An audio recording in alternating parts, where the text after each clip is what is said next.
हजारों साल पहले एक योगी थे जिनका नाम था Sunira. We believe Sunira was just the next generation after Saptarishis. हम मानते हैं कि सुनीरा सप्त ऋषियों के ठीक बाद की पीढ़ी के थे।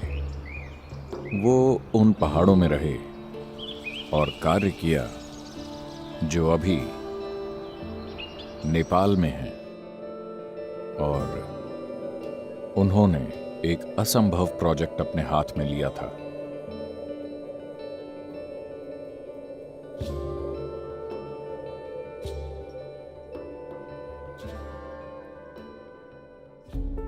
सुनीरा ने देखा कि मानव चेतना का विकास हो सकता है अगर आप एक परफेक्ट इंसान तैयार करें जो हर तरह के लोगों को ये प्रदान कर सके। एक तरह से वो शिव की परंपरा से आए थे। कहीं ना कहीं उनका सपना था कि शिव की तरह एक दूसरा प्राणी बनाए। वो एक बार फिर से एक जीते जागते शिव बनाना चाहते थे, दुनिया के लिए एक परफेक्ट गुरु जो पूरी तरह बहुआयामी हो। सिर्फ इस तरह की शिक्षा या उस तरह की शिक्षा न दें जैसे शिव ने पूरी मानव चेतना और मानव शरीर की हर संभव रूप में खोज की थी। वो वैसा जीवित प्राणी बनाना चाहते थे, तो उन्होंने एक ऊर्जा शरीर बनाना शुरू किया उस तरह का। और फिर उन्हें लगा कि वो उसके ऊपर एक भौतिक शरीर बना सकते हैं और उसे दुनिया में छोड़ सकते हैं कुछ 100 या 1000 साल के जीवन काल के लिए, ताकि वो सारी दुनिया को रूपांतरित कर दें जब तक उनका समय पूरा हो। तो उन्होंने इस प्रोजेक्ट पर काम शुरू कर दिया, और हां, वो इसे पूरा किए बिना ही मर गए।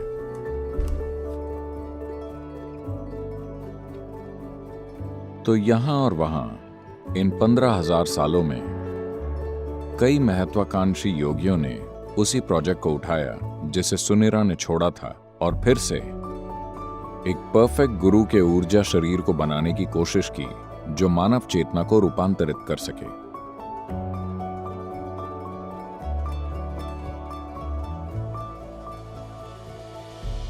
उन्होंने उसे मैत्रेय नाम दिया। मैत्रेय का अर्थ है मित्र, मानव जाति का सच्चा मित्र जो आकर मानवता को बदल दे, एक विश्व गुरु।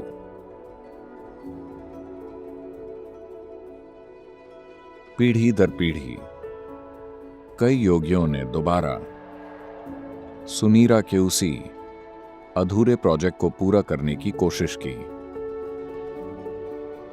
यह हमेशा यौगिक परंपरा का हिस्सा रहा है, लेकिन पिछली सदी में यह सतह पर आ गया।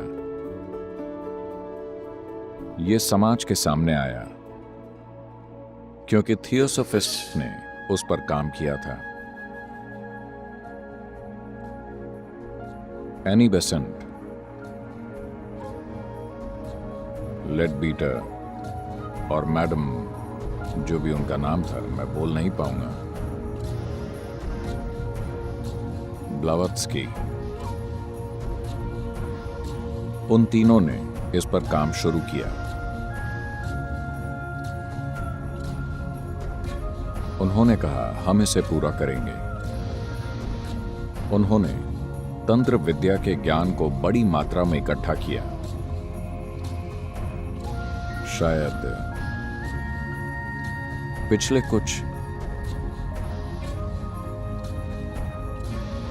100 सालों में पहली बार, और निश्चित रूप से पहली बार, पारंपरिक तरीके से नहीं बल्कि आधुनिक तरीके से उन्होंने इस प्रोजेक्ट पर काम शुरू किया।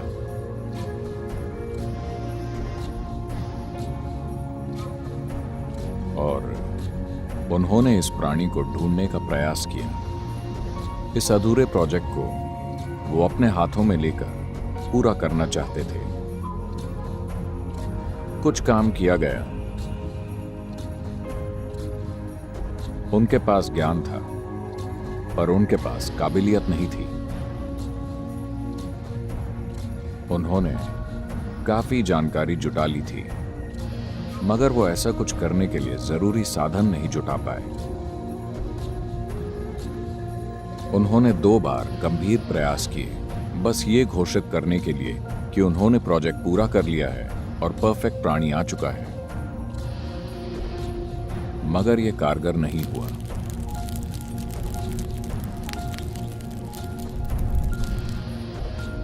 एक और समानांतर रेखा भी खींची जा रही थी। पिछले कुछ सहस्त्राब्दियों से, जहां कुछ और योगी जो सुनीरा के इस गौरवशाली मगर लगभग असंभव प्रोजेक्ट के बारे में जानते थे, उन्होंने ऐसी ही शक्ति पर काम शुरू कर दिया ताकि ऐसी एक संभावना को तैयार किया जाए, मगर उसी चीज के लिए उनकी समझ बिल्कुल अलग थी। एक ऐसा परफेक्ट प्राणी बनाना जो इंसान न हो, इंसानी रूप में न हो,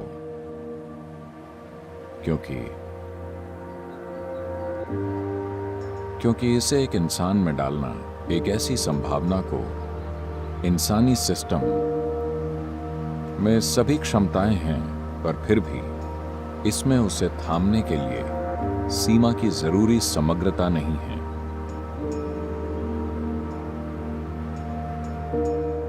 ऐसे कई पुराने अनुभव हैं जिसमें कई जगहों पर ध्यानलिंग बनाना या बनाने की कोशिश की गई है। न जाने कितने प्रोजेक्ट शुरू हुए इन पिछले 2000-3000 सालों में, और उन्हें अधूरा ही छोड़ दिया गया किसी न किसी समस्या की वजह से। भोजपुर में एक ध्यानलिंग बनाने की कोशिश की गई थी लगभग 1000 साल पहले, 1000 साल से थोड़ा और ज्यादा। एक स्थानीय राजा ने इसमें सहयोग किया था, तो इसमें खूब पैसा लगाया गया और उन्होंने एक भव्य मंदिर बनाया जो अधूरा है, और बाकी योजना उन्होंने पत्थर पर बना दी। आप जानते, क्योंकि उस समय ड्राइंग बोर्ड नहीं होते थे, उन्होंने एक पत्थर को समतल किया और पत्थर पर मंदिर की विस्तृत योजना बनाई जिसमें इसके निर्माण की सभी जानकारी थी। उनके पास एक भव्य योजना थी, एक सुंदर व्यवस्था और सब कुछ था, मगर कुछ चीजों के कारण वो आधे में ही रुक गया। सिर्फ लिंग पर ही उन्होंने 3 साल से अधिक काम किया। उस पर 14 लोग काम कर रहे थे। एक योगी थे जिन्होंने ये पूरी प्रक्रिया शुरू की थी, और इन्होंने 2 साल से ज्यादा काम करके ये 14 लोग तैयार किए, 7 पुरुष और 7 स्त्रियां, जिनमें जबरदस्त या असाधारण क्षमता थी, और उन्होंने ये काम शुरू किया। They created this lingam almost 95% done. उन्होंने इस लिंग को लगभग 95% बना दिया था, मगर उसी समय एक आक्रमण हुआ।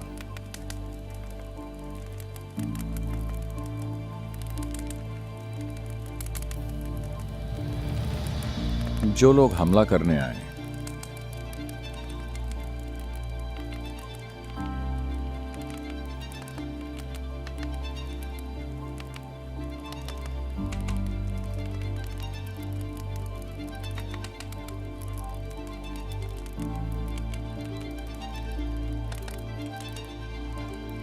उन्होंने इन लोगों को कुछ ऐसी स्थितियों में पाया जो उन्हें बहुत अजीब लगा,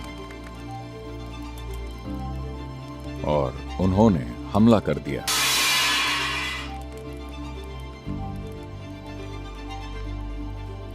उस हमले में योगी का बायां पैर कट गया। शरीर में इस चोट के कारण वो आगे का काम नहीं कर पाए, तो उन्होंने तय किया कि कुछ योगी खुद लिंग में समा जाएंगे और इस काम को पूरा कर देंगे। तो उन्होंने एक दूसरे योगी को ऊर्जाओं को बंद करना सिखाया, और वो सभी अपने शरीर छोड़कर लिंग में समा गए। पर जो दूसरे योगी थे जिन्हें ये काम करना था, वो इस परिस्थिति से इतने भावुक हो गए कि वो ऊर्जाओं को बंद नहीं कर पाए। क्योंकि वो उसे समय पर लॉक नहीं कर पाए, तो लिंग में दरार आ गई। आज भी आप देख सकते हैं, लिंग में एक सीधी दरार है। वो लगभग 3 से 4 इंच खुल गया था। अब उसे चूने से भर दिया गया है। आर्कियोलॉजिकल विभाग ने उसमें चूना भर दिया है, पर उसमें दरार आ चुकी है।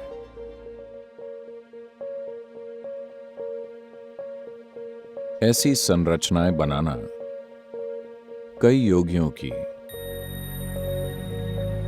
इच्छा रही है, क्योंकि आत्मज्ञान के साधन बनाना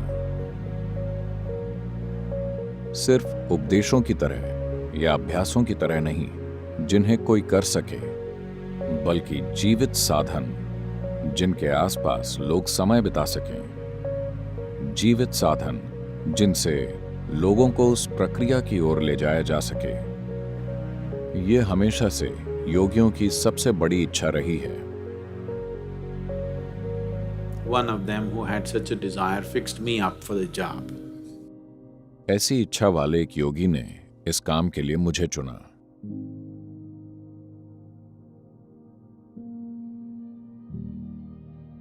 उनके साथ मेरी शारीरिक करीबी सिर्फ चंद मिनटों की ही थी। इन कुछ क्षणों में ही इस शानदार चतुर व्यक्ति ने अपने प्रोजेक्ट के लिए मुझे गुलाम बना लिया।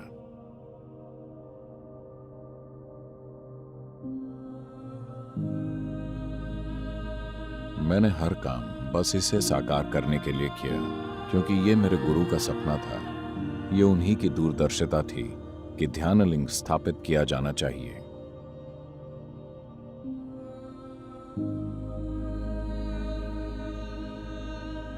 This is my Guru's will and grace. ये मेरे गुरु की इच्छा और उनकी कृपा है। मेरे ख्याल से मुझे उस पागलपन के बारे में कुछ बताना चाहिए जहां से मैं आया हूं। After 2 lifetimes of heartbreaking sadhana, बहुत तीव्र, वाकई दिल तोड़ देने वाली साधना,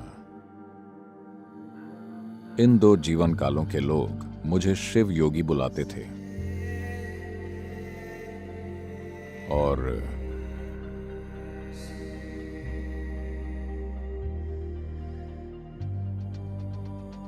जब जरूरत थी, जब मेरे गुरु प्रकट हुए,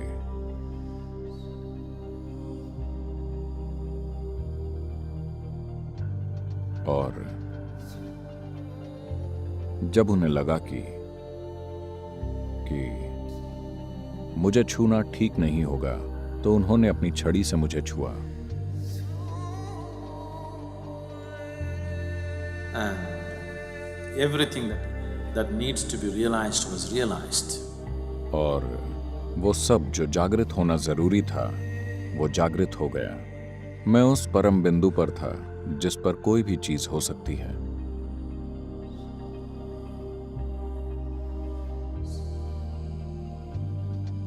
तो उस प्राणी को शिव योगी कहा गया, जो उस मिशन को पूरा करने की कोशिश कर रहे थे जो उन्हें सौंपा गया था, सफल नहीं हुए। वो फिर वापस आए।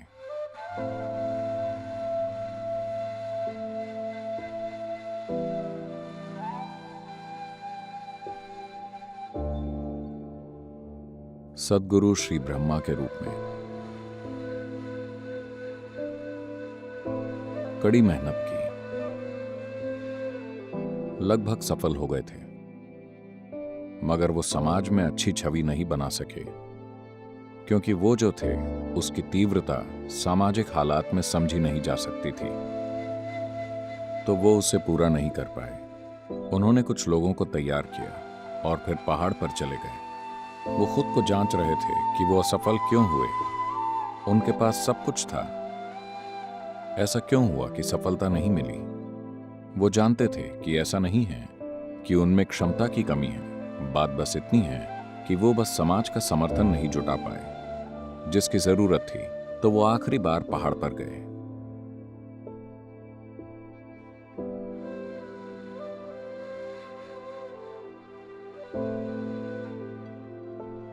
ऊपर जाने से पहले उन्होंने घोषणा की यहाँ तलहटी पर उनके कुछ शिष्य वहां इकट्ठा हुए। सब ने पूछा, अब क्या करें? He said, even Tirpi Varwan, that means this one will be back again. वो बोले, इवन तिरपी वरुवन, मतलब ये फिर लौट कर आएगा। और वो आखिरी बार पहाड़ पर गए।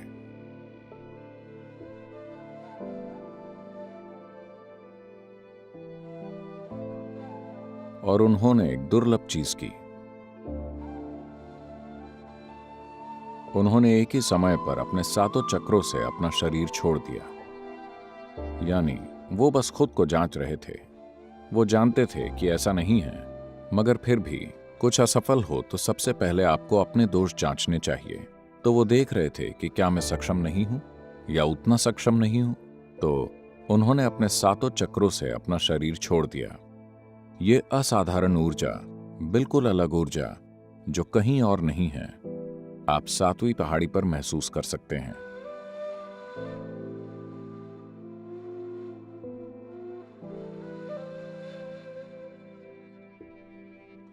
ये कहीं भी मौजूद किसी भी चीज से बहुत ही अलग है। ये बिल्कुल अलग है। तो ऐसा करके वो जान गए कि समस्या क्या है। आपने परिस्थितियों को ठीक से नहीं संभाला।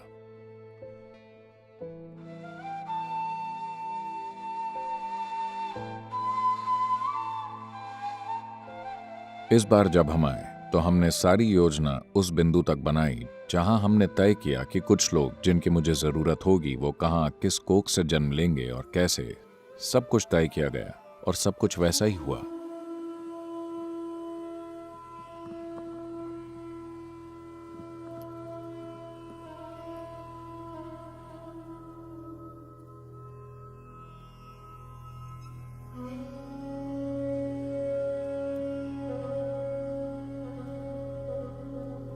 प्राण प्रतिष्ठा के लिए जिन लोगों की जरूरत थी, मैंने उन्हें सही जगह पर रखा ताकि सही समय पर सब कुछ साथ में आ जाए। इसके बावजूद इस जीवन में इसे पूरा करने के लिए लोगों को साथ लाने, उन्हें उनका अतीत याद दिलाने, उन्हें तैयार करने में 18 साल की तैयारी लगी। यह आपके लिए परी कथा जैसा है, मगर यह ऐसी चीज है जो हमारे लिए एक जीवित सच्चाई है। तो प्राण प्रतिष्ठा की प्रक्रिया में 3.5 साल लगे, जो बहुत तीव्र प्रक्रिया थी। जिन लोगों ने इन चीजों को होते देखा, उनका जीवन पहले से बिल्कुल बदल गया है। ऐसी चीजें जिनकी उन्होंने कभी सपनों में भी कल्पना नहीं की थी, उन्होंने देखी। उन्हें अब भी विश्वास नहीं होता कि उनकी मौजूदगी में वाकई ऐसा हुआ।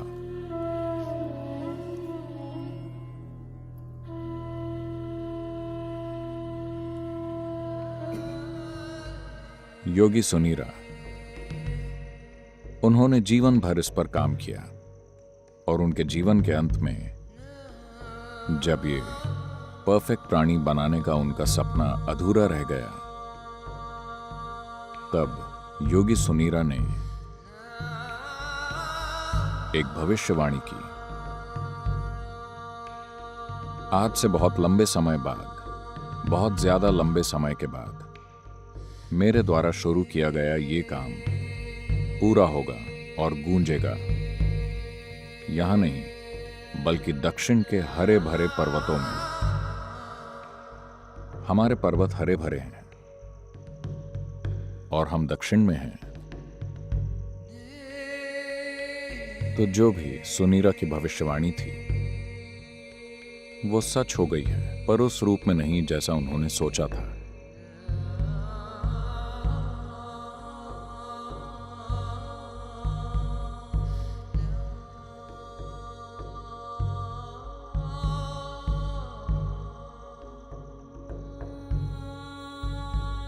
ध्यानलिंग एक जीवित गुरु की तरह है।